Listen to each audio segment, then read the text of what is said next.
Ma'am நம்ம ஷாப்ல concept டால்ஸ்லாம் இருக்கா மேம்? நிறைய கான்செப்ட் டால்ஸ் இருக்காங்க. ஒவ்வொன்றா நம்ம தொடர்ந்து பார்க்கலாம், ரேட்ஸோடவே கூட பார்க்கலாம். சூப்பர் மேம், வாங்க மேம். இந்த டால் பாருங்க மேம், எவ்வளவு அழகா இருக்காரு. இவர் வந்து தாமோதர கிருஷ்ணர்னு சொல்லுவாங்க. ஓகே. குழந்தையினுடைய சேட்டை தாங்க முடியாம யசோதா வந்து அவரை ஒரு உரல்ல ஒரு கயிறுல போட்டு நல்லா இறுக்கி கட்டுவாங்க. என்ன ஏமா கட்டுறன்னு அவர் அவ்வளோ அழகா அப்படியே பாவம் தோஞ்ச முகத்தோட அவங்க அம்மாவை பாக்குற மாதிரியும், இல்லடா கண்ணா நீ கட்டுறது எனக்கு கஷ்டமா தான் இருக்கு, ஆனா நீ செய்ய சேட்டையை தான் என்னால தாங்கவே முடியலன்னு அவர் எக்ஸ்பிரஸ் பண்ற மாதிரியும் ரொம்ப அழகான ஒரு சிலை 1780 rupees மார்பிள் டஸ்ட் ஃபைபர்ல செய்திருக்காங்க மேம். Super ma'am. மேம் இப்ப நீங்க பாத்துட்டு இருக்கிறது பாருங்களேன், கிருஷ்ண ஜனனம் அப்படின்னாவே நமக்கு ஞாபகம் வருது அவர் பிறக்கிற அந்த நாள். அந்த நாள் வந்து கம்சன் கிட்ட இருந்து குழந்தையை காப்பாத்துறதுக்காக வசுதேவர் வந்து குழந்தைய ஒரு மூங்கில் கூடையில போட்டுட்டு அழகா கூட்டு வருவாரு. ஆற்றை கடந்து வரும்பொழுது பெருவெள்ளம் ஏற்பட்டுரும்.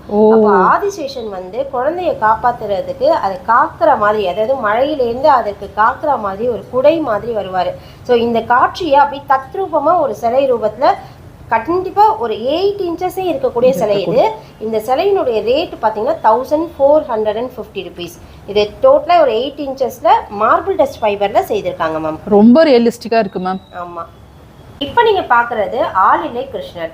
எவ்வளவு அழகா ஆலை இலையில மார்பிள் டோன்ல இருக்கக்கூடிய ஒரு கிருஷ்ணர் இருக்காரு. சந்தான கோபால கிருஷ்ணர்னு சொல்லுவாங்க. ரொம்ப அழகா தன்னுடைய வலது காலை வாயில வச்சுக்கிற மாதிரி ரொம்ப அழகா நீட்டியா செய்திருப்பாரு. அவர் கொண்டை எல்லாமே அழகா இருக்கும். இதுல பாக்குறது பாத்தீங்கன்னா நீலவண்ண திருமேனியோட இருப்பாரு. இந்த பீசஸோட ரேட் வந்து 850 ரூபாய் ஒரு பீஸோட விலை. ரொம்ப அழகா இருக்காரு மேம். மேம் இந்த கிருஷ்ணர் என்ன மேம் பண்றாரு? பார்க்கவே கொஞ்சம் வித்தியாசமா இருக்கு மேம். ஆமாங்க மேம், இது ஆக்சுவலா ரொம்ப அழகா இருக்கும். கிருஷ்ணருக்கு வந்து வெண்ணெய் ரொம்ப பிடிக்கும். எல்லாருக்குமே தெரியும் அவர் வந்து வெண்ணெயை திருடி சாப்பிடுறதுல ரொம்ப கெட்டிக்காரு. அந்த மாதிரி ஒரு உரிப்பானையில இருந்து வெண்ணெயை திருடக்கூடிய அழகான ஒரு காட்சியை ஒரு சிலையா கொடுத்திருக்காங்க. Okay okay okay. பானையில இருந்து அப்படியே வெண்ணெய் வழியுது. கீழே இருக்கிற பானையை விட்டுட்டு மேல இருக்கிற பானையை எடுத்து ரொம்ப அழகா இருக்கும். இந்த கிருஷ்ணருடைய முகம் பாத்தீங்கன்னாவே ரொம்ப அழகா செய்திருப்பாங்க. ரேட் வந்து 1100 rupees வரும் மேம். Super ma'am.